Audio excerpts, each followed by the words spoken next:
start off with political news. Congressman Adriano Espaillat presents his legislative overview and his legislative victories in his annual State of the District address. Our Bronx reporter, Chanel Thompson, was there, bringing us the story right now. Congressman Adriano Espaillat hosted an annual State of the District address at the Forum Columbia University.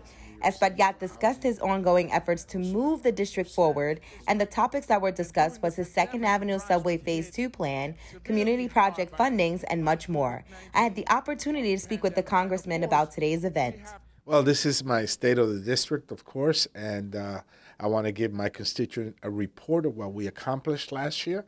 The Inflation Reduction Act was a very exciting piece of legislation that lowered prescription drugs. It capped insulin at $35 a month for diabetics. It also worked on the environment, the biggest investment in the environment ever in the history of our nation. And for the Bronx, we have the Kingsbridge Armory coming up. I think it's an exciting project. I'm working with Mayor Adams to make sure that potentially we'll bring hundreds, if not thousands, of jobs for the Northwest Bronx. And the 2nd Avenue Subway is another major initiative.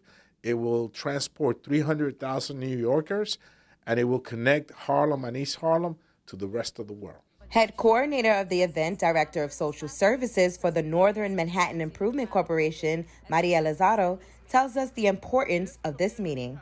Well, in terms of making the city better, he has invested a lot of money into community-based organizations that are doing the work on the ground, whether it is focusing on education or mental health. And so bringing those resources to the community is really what's going to help us to recover from COVID and really move forward toward a future where we have communities that are more equitable and that people can live in their communities and thrive. In attendance were guest speakers like Majority Leader Chuck Schumer, Governor Hochul, and Mayor Adams, who showed their appreciation to Congressman Espaillat. But for the Bronx, we had to speak to the host of the event, Honorable Councilmember Azwa Feliz, who tells us what we can look forward to in the near future. Our plan is to make sure that our city works for everyone, making sure that our schools have tools to prepare our children for the future, making sure that we have youth centers for our children as well, community centers, making sure that public safety continues to improve. We're going the right direction.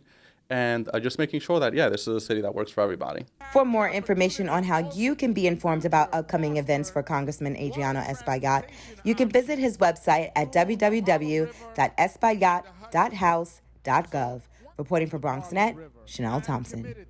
And thank you, Chanel. We will stay on the political front as Bronx Borough President Vanessa Gibson held a prayer for peace and unity in honor of Tyre Nichols. Our BronxNet reporter, Brittany Schuyler-Albane, has a story. Say his name! Tyre Nichols! Say his name! Tyre Nichols! At Borough Hall, in the Grand Concourse section of the Bronx, Bronx Borough President Vanessa Gibson held a prayer for peace and unity in honor of Tyre Nichols. Our message tonight is very simple. Where there is darkness, we want to be light. Where there is hate, let us be love. Where there is confusion, let us be peace. On January 7th, the 29-year-old was severely beaten by 5 police officers from the Memphis Police Department at a traffic stop. Nichols was left in critical condition and sadly passed 3 days later. Currently, all 5 officers have been brought up on the following charges: second-degree murder, aggravated kidnapping, official misconduct, and official oppression. Tyre was a father, a brother, a son. He was our brother, our neighbor.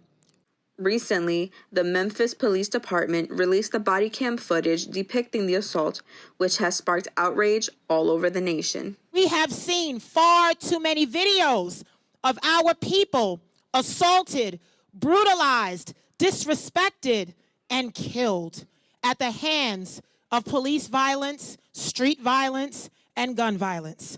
Now, here in the Bronx, faith leaders and elected officials are urging Congress to pass the George Floyd Justice in Policing Act, which aims to combat misconduct, excessive force, and racial bias in policing.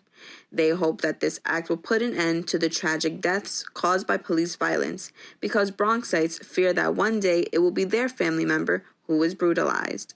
As easy as this mother is mourning her son, it could be us. Attendees of the vigil hope their message was clear and wish to see change very soon.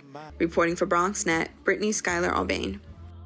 And thank you, Brittany. That is all the time we have for our Bronx updates. Of course, we'll keep you updated as the things that's happening in and around our community every week here on Open. But for now, we're going to take a quick break, and Open continues right after this.